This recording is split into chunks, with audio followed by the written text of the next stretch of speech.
Whiskey, Women, and the Vote. Well, we're going to start with American life was not very happy for a lot of people. We talked about all the labor strife and how people were being taken advantage of. And maybe that was the reason. Maybe it was other reasons. I'm sure there was many reasons. But a lot of people, a lot of men started drinking a lot, very heavily. So much so that in Chicago, there were 5,200 places to eat to get food, but 8,300 places to buy liquor. So obviously, liquor was a very hot commodity, and a lot of men were drinking it. And so cartoons started being made about, daddies being in the saloon, drinking all their money away, and the children are outside, and they said our shoes and stockings and clothes and food are in there too, and they'll never come out because he's spending all their money that they're supposed to be spending on food and clothing on liquor.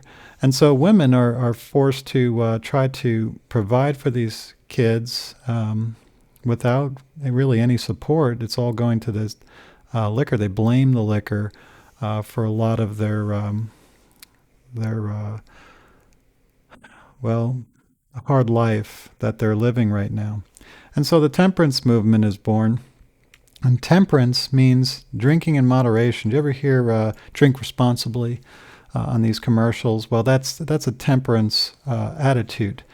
And so it kept getting worse and worse. So finally, they started growing into a prohibition movement, and that is where they want the law. They want a law that stops the making, selling, and transporting of alcoholic beverages, and that gets a lot of steam.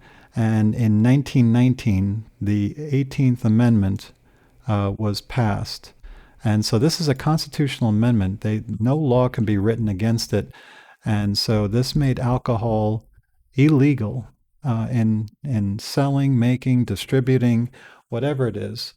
And this was mostly due to women fighting for this amendment because they didn't want to see the men drinking their lives away.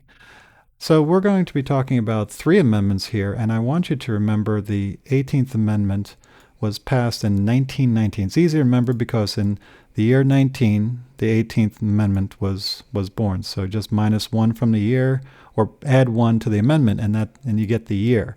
And this will follow pattern here when we get to the 19th Amendment. We could see the 19th Amendment was in 1920. So just add one number to the amendment, and you get 20.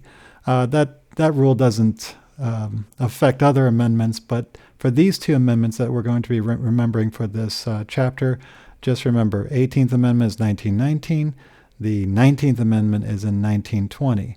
And there's one more amendment that we'll briefly talk about, the 21st Amendment, which came about in 1933 to repeal the 18th Amendment. So alcohol obviously is legal today, but between 1919 and 1933, it was illegal in America to have alcohol. And because it was illegal, crime gangs would get together and distribute and make the alcohol themselves. And so people realized, well, we're not getting rid of alcohol. We're just creating a new crime syndicate that will just help criminals make more money. And so that's why one of the big reasons why they repealed it with the 21st Amendment in 1933. Now, how about the two amendments in the middle? The 20th Amendment was just talking about how the president is inaugurated and some other procedural things, but the 19th Amendment is a very significant amendment because we talked about how women were fighting for the prohibition movement. They didn't want to see their husbands going off and drinking their lives away. And so this would culminate into the end of the suffrage movement. And what I mean by that is that they win.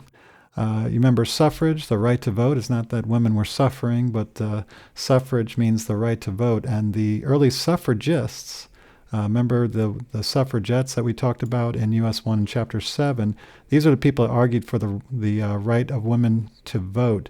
And we talked about Susan B. Anthony and Elizabeth Cady Stanton. They were really there in the beginning in 1848.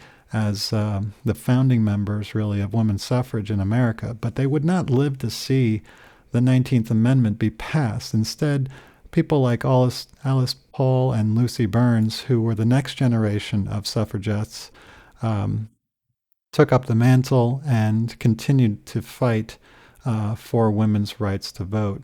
And finally, as I said before, in 1920, the 19th Amendment is passed, where women do finally get the right to vote.